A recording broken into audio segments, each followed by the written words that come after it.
অৰ্থাৎ 4 মে তাৰিখে এছএছৰ ৰিজাল্ট ঘোষণা কৰা হ'ব নেকি এই বিষয়ে বহুতেই জানিব বিচাৰি আছা গতিকে আজিৰ এই ভিডিঅ'ত তোমালোকে জানিব পাৰিবা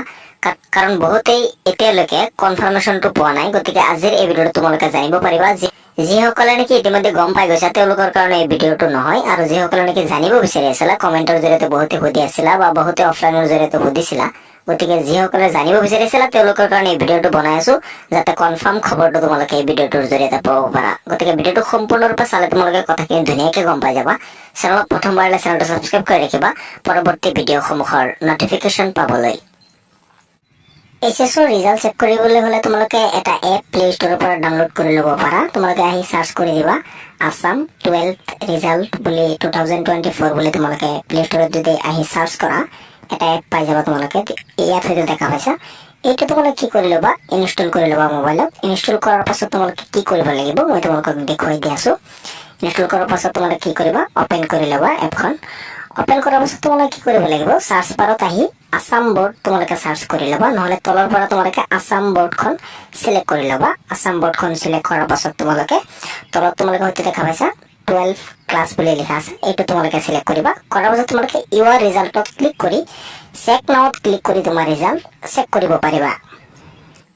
তো স্টুডেন্টস এসএসৰ ৰিজাল্ট 4 মে তাৰিখে অৰ্থাৎ আজি ঘোষণা কৰা হ'ব নেকি ইয়াৰ এনসাৰ মই তোমালোকক ডাইৰেক্টলি দি দিও যে আজি ৰিজাল্ট এসএসৰ ঘোষণা কৰা নহয় আজি এসএসৰ ৰিজাল্ট ঘোষণা কৰা নহয় এটো মই কৰ পৰা গম পালো কাৰণ এইটো এজেসি চেয়াৰম্যানে ঘোষণা কৰিছে তোমালোকে হয়তো এটা টুইট স্ক্ৰীনত দেখা পাইছা মই তোমালোকক দেখুৱাই দিব বিচাৰো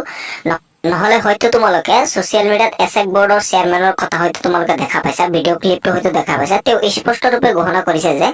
4 মে তাৰিখে অৰ্থাৎ আজি ৰিজাল্ট ঘোষণা কৰাৰ যে নোটিছটো ওলাইছিল সেই নোটিছটো সম্পূৰ্ণৰূপে ফেক এটা নোটিছ তেও ডাইৰেক্টলি ঘোষণা কৰিছে তোমালোকে হয়তো টুইটটো দেখা পাইছা ইয়াৰ উপৰি তোমালোকে হয়তো চেয়াৰম্যানৰ ভিডিও ক্লিপটো হয়তো দেখা পাইছা এসএক বোৰ্ডৰ চেয়াৰম্যানে কি কৈছে যে এসএসৰ ৰিজাল্ট 4 মে তাৰিখে ঘোষণা কৰা নহয়